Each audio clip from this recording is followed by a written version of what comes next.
Қайырлы күн балалар. Бүгін біз сіздермен литосфера бөлімін бастаймыз. Яғни жер бедерінің қалыптасу және таралу заңдылықтарына тоқталамыз. Сонымен жер бедері дегеніміз не? Жер бедері дегеніміз, біз сіздермен 7-ші сыныптан білеміз, шығу тегі, пішіні, жасы бойынша айырмашылық жасайтын тегіс емес жер бетінің жиынтығы, немесе жердің ойлы қырлы пішіні деп айтамыз. Сол жер бедерінің қалыптасуына күштер әсер етеді екен. Жаңа жазып тұрмыз, қалыптасуына деп. Ол қандай күштер екен?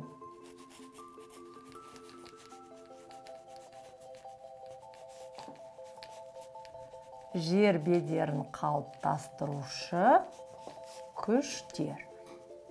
Біз ол күштерді әрине екіге бөлеміз екен. Біріншісі балалар, ішкі күш, немесе біз оны эндогендік деп атаймыз. Есімізге сақтап аламыз. Екінші күш, ол әрине сыртқы, және ол экзогендік деп аталады. Біз қазір сіздермен осы эндогендік және экзогендік күштерді жіктейтін боламыз. Сонымен экзогендік күш, яғни қысыммен жоғарғы температураға байланысты болады. Немесе жер қойнауындағы жылу, энергия, химиялық реакциялардың әсерінен жер қыртысында балалар, жер қыртысында тау түзілу және тербелмелі қозғалыс болады екен. Тербелмелі қозғалыс. Міне, яғни ішкі күштердің әсерінен пайда болған, Енді жалпы тау түзілу кезінде балалар түрлі сипаттағы қатпарлану жүзеге асады екен. Қатпарлану. Немесе тау түзілуді біз бір сөзбен қатпарлану деп айтсақ та болады екен. Ал енді осы қатпарлану кезінде бірнеше сипатта болады екен. Оны біз қазір былай қарастырсақ болады. Мысалы, жердің жоғары көтерілген бөлігі бұл антиклиналь болады. Керісінше ол төмен түссе, ол синклиналь болады. Майысқан жері, Ал егер оның беті ұзын тегіс болса балалар, ол моноклиналь болады екен. Бұл қатпарланудың бірнеше сипаты. Антиклиналь жоғары, төмен түссе синклиналь, және тегіс болса моноклиналь. Білдік, Ал енді қараңыздар, жалпы қатпарлану кезінде литосфералық қабат бұзылып, әртүрлі терең тектоникалық жарықтар пайда болады. Ал сол терең тектоникалық жарықтарда әртүрлі бағыттағы қозғалыстар болады. Ол қозғалыстың 3 түрі бар. Тектоникалық қозғалыстар деге, оны біз сіздермен 7-ші класста да қарастырған болатымыз. Тектоникалық қозғалыстар 3 бағытта жүреді екен балалар. Бірінші, ендік бағытта қашықтау, яғни алыстайды деген сөз, қашықтау. Екінші, бойлық бағыт, керісінше, ендік бағытта енді жақындайды екен. Үшінші балалар, қарама-қарсы бағытта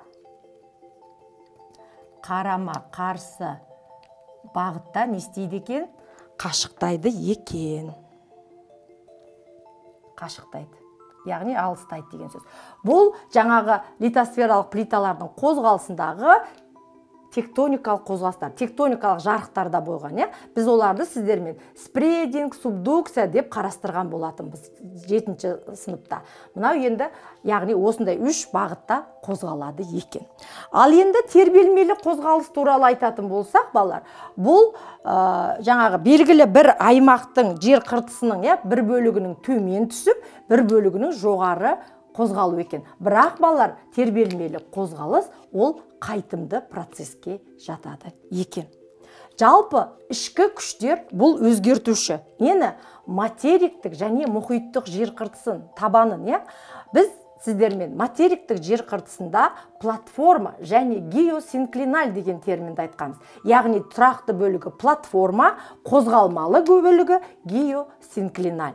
Ал енді мұхиттық жер қыртысында, мұхиттың түбінде бірнеше типке бөлсек болады екен. Ол қандай? Ол материктің шеткі жағалық бөлігі. Ол материктік қайраң және материктік беткей деп аталады.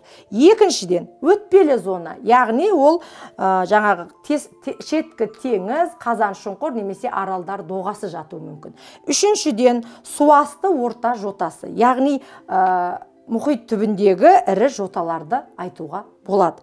Төртінші, мұхит табаны, ол жаңағы терең қазан шұңқырлар. Мысалы, ең терең Мариан шұңғымасы, қазан шұңқыры 11.022 метрге дейін жететін. Яғни ішкі күштің әсерінен осындай ірі құрылымдар не істейді екен? Пайда болады екен. Ал келесі біздің күшіміз ол сыртқы күш. Оған не жатады екен? Балалар, сыртқы күштегі ең негізгі әрекет ол үгілу екен. Үгілу. Біз үгілудің екі түрін қарастырамыз. Ол физикалық үгілу, яғни жыныстың, тау жынысының химиялық құрамы өзгермесе, ол физикалық. Керісінше, оның минералдық құрамы өзгерсе, балалар, ол химиялық үгілуге жатады екен. Және үгілген заттарды арғарай тасымалдайтын келесіні біз айтсақ болады, ол жел. Ауаның горизонталь бағытта орын ауыстыруын біз жел деп атаймыз. Желдің күшінен жаңағы үгілген жыныстардың барлығы тасымалданып, әртүрлі жер бедері қалыптасуы мүмкін. Келесі, ағын судың әрекеті. Ағын су әрекеті. Яғни, мысалы, тау беткейлерінен ағатын өзендер өте қатты ағатындықтан ол тау беткейіндегі жер бедерінің барлығын өзгеріп тастайды. Бос жыныстардың барын тасымалдайды. Сөйтіп, бос жыныстардың өзен ағасының қаттылығынан тасымалдануын біз бэдленд деп атаймыз екен, балалар. Ондай жер бедерін бэдленд деп атайды. Бэдленд сияқты жер бедері әсіресе Америка құрама штаттарындағы ұлы жазықта, Орталық Азияда, Кіші Азияда және Үндістан жерінен кездестіруге болады екен. Сондай-ақ, балалар, бэдленд сияқты жер бедерінің формасын біз Қазақстан өз жерімізде көре аламыз. Яғни шарын шатқалын, каньонын осындай бэдлендтік жер бедері деп қарастыруға болады. Келесі, сыртқы күштерге тағы әсер ететін, балалар, ол мұздық. Мұздықтар. Жалпы мұздықтарды біз сіздермен тұщы судың көзі ретінде танимыз. Жалпы мұздықтар ол тау басында болады. Сол тау шыңдарының үшкір болуы, мұздықтардың әсерінен өзгеруін біз альпілік жер бедері деп атаймыз екен. Немесе сол альпілік жер бедерінің мұздықтардың әсерінен жыныстардың көшуін біз морена деп атаймыз екен. Яғни мұздықта біз альпілік жер бедері туралы айттық және морена деген терминді қарастырдық. Морена дегеніміз мұздықтардың әсерінен тау жыныстарының несі екен? Тасымалдануы екен. Келесі, сыртқы күштердің әсерінен пайда болатын жер бедерінің типі, яғни пайда болатын жер бедеріне әсер етуші, бұл жер асты суы. Жер асты суы. Яғни, балалар, жер асты суы бұл әртүрлі жаңағы тұздардың, мысалы, судың әсерінен тез еруі. Бұны біз карст құбылысы деп атаймыз екен. Яғни, суда тез еритін құбылысты карст құбылысы деп атаймыз екен. Карст құбылыстарының ішіндегі ең негізгі нысанның түрі ол үңгірлер. Үңгір. Ал үңгір дегеніміз не? Жалпы осы карст сулардың әсерінен пайда болған жер бедері, балалар, Апалач тауында ең ұзын үңгір бар екен. Ол Флинт Мамонт үңгірі 587 километрге дейін созылып жатыр екен. Ал Кавказ тауындағы Крубери Вороня үңгірі, балалар, ең терең үңгір екен. Оның тереңдігі 2256 метрге дейін жатады екен. Міне, бұл сол Апалач тауындағы немесе Кавказ тауындағы жер бедерінің бір түрі болып табылады. Ненің әсерінен пайда болған? Әрине, жер асты суларының әсерінен пайда болған. Жалпы балалар, жер бедерінің қазіргі уақыттағы түрі, яғни қазіргі жер бедерінің түрі көптеген ішкі және сыртқы күштердің әсерінен көптеген ұзақ жылдар бойы геологиялық уақыт аралығында пайда болған жер бедері екен. Жаңа біз білетін биік таулар немесе үлкен-үлкен жазықтардың барлығы осындай ішкі эндогендік, сыртқы экзогендік күштер арқылы пайда болған екен.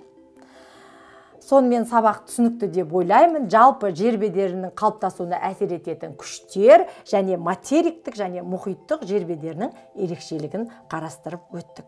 Сабақ түсінікті болса, мен сіздермен қоштасамын. Келесі кездескенше сау болыңыздар.